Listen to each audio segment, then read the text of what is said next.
Hello and welcome to our Teaching for Success inclusive podcast series. I'm your host, Rosa Kemerembe. Today, we're tackling a subject that is often whispered about in staff rooms, but not loudly enough addressed in our classrooms.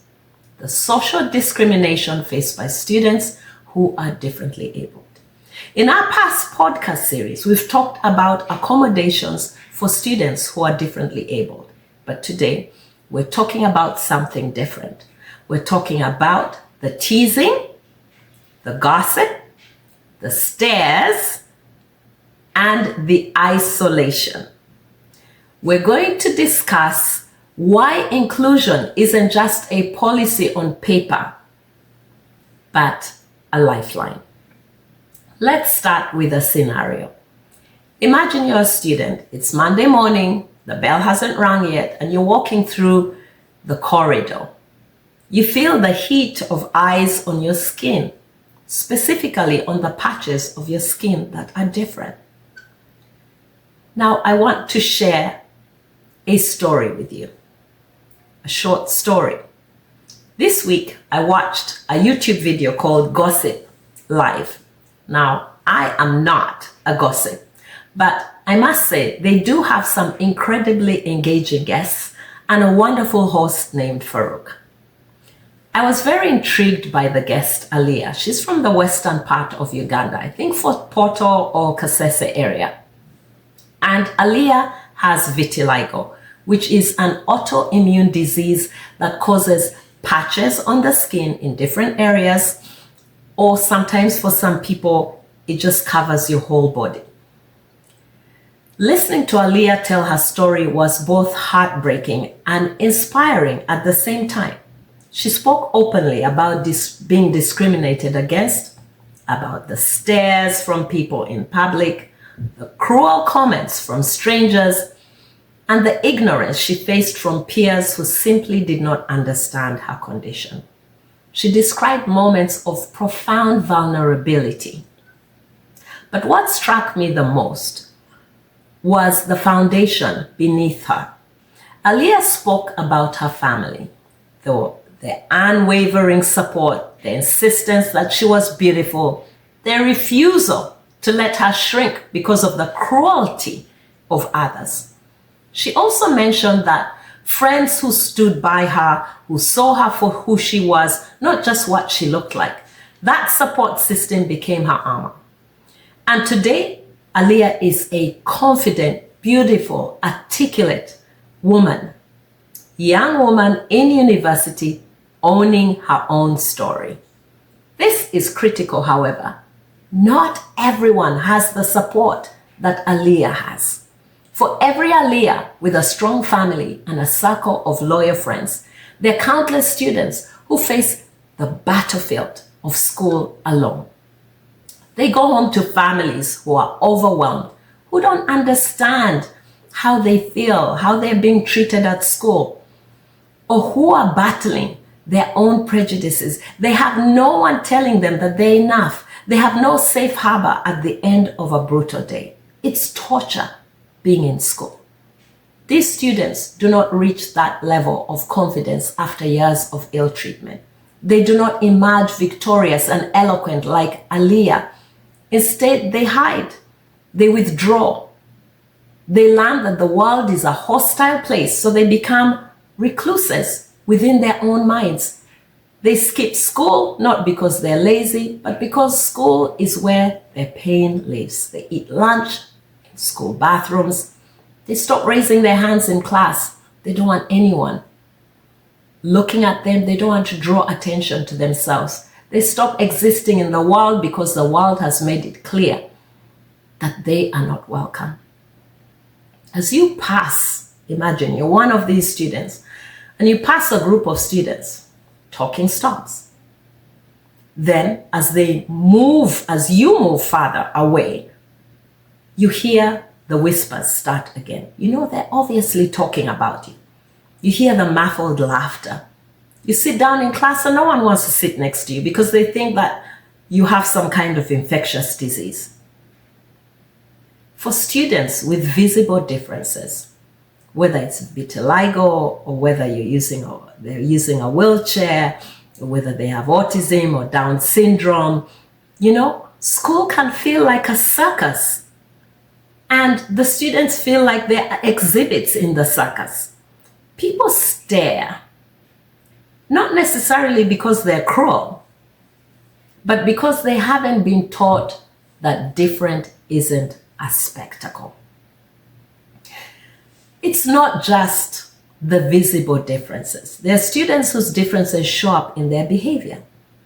The student who is so loud, the student who is aggressive, the student who bites, who kicks, who screams, the student who is so dysregulated, the student who has panic attacks, the student who processes information slower than their peers and needs extra time, the student who has a mental health condition and is labeled mad, crazy, dramatic. They are excluded from friend groups, from simple human connections of something like a shared joke. This negative attitude, this cocktail of fear, ignorance, and exclusion has a profound impact on our students. When a student is constantly teased, when they're the subject of gossip simply for existing in a body that works differently or that looks different from others, they stop wanting to exist in that space. School becomes a place of torture and survival, not a place of learning. And that is not fair. We see the rates of anxiety and depression skyrocket in these students. We see self-harm. We see some who want to commit suicide and take their own lives because they feel that they don't belong. Families watch their children come home in tears. They watch their children beg to drop out of school, to do anything to escape relentless scrutiny. Parents feel helpless. They send their child to school to be educated, and instead their child comes home having learned that the world sees them as less than. But here's the truth that we must hold on to. It doesn't have to be this way. When we get inclusion right, the story changes entirely. When a student who is differently abled is genuinely included, when they're seen, valued, and embraced for exactly who they are, the transformation is remarkable. You see their academic performance improving because they're no longer spending all their energy on survival. We see their confidence bloom. They raise their hands in class. They join clubs. They make friends. They laugh in corridors instead of hiding in bathrooms.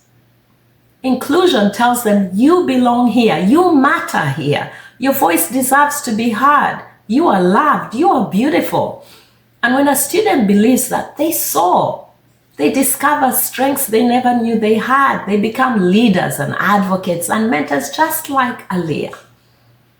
They walk across the stage at graduation not as survivors of our school systems, but as products of a community that chose to recognize them and to uplift them. So, what do we do about this? First, we must commit to genuine inclusion in our schools. Inclusion means what? Inclusion means that students who are differently abled are made to feel that they belong. They're not a circus act. We need to teach our students empathy. Secondly, we need to educate. Schools must bring in speakers who are differently abled to talk to students about how their life experience is or has been, especially when they're in school, how it impacts them. Because I think a lot of people don't know how our attitudes towards people who are differently abled negatively impacts them. Okay? It's an opportunity for people to ask questions, about people's disabilities. It's not rude. Ask someone what happened. Get a better understanding, okay? so that you don't treat them like some kind of monster or something. Ask questions about their life. Ask questions about how they cope. Ask questions about how they would like to be treated. What would help? What would make life easier for you? When students hear firsthand accounts and the fear that people in these situations go through, then their attitude changes. Their fear of these people evaporates. Third, we need to bring in clinicians, okay? Doctors, psychologists, therapists, and special education experts to talk to the entire student body, not just staff, and explain to students about certain conditions.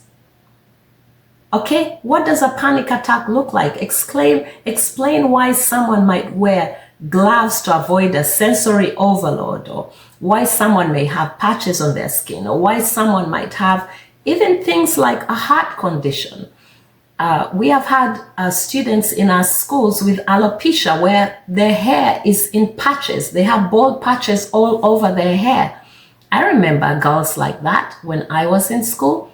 No one explained to us what was going on with them, right? And yes, we were guilty of staring at them, right? But it would have been better if the school had brought in someone to explain to us what alopecia is, what the condition is, so that it's not something just so mysterious and causes us to stare at people, right? In my current school, we've had students with cancer, right? And we've had parents or heart conditions, and we've had parents come in or clinicians come in and explain what can we do to support these students as fellow students?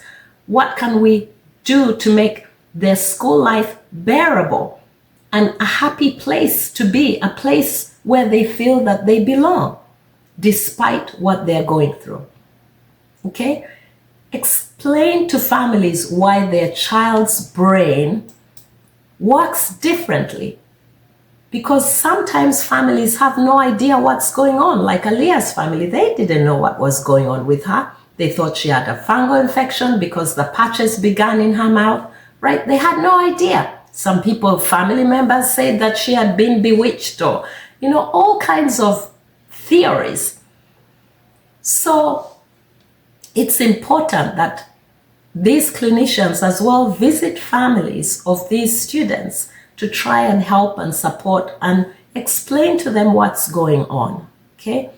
If you're a family listening today, you are not alone if you're going through a situation like Aaliyah's.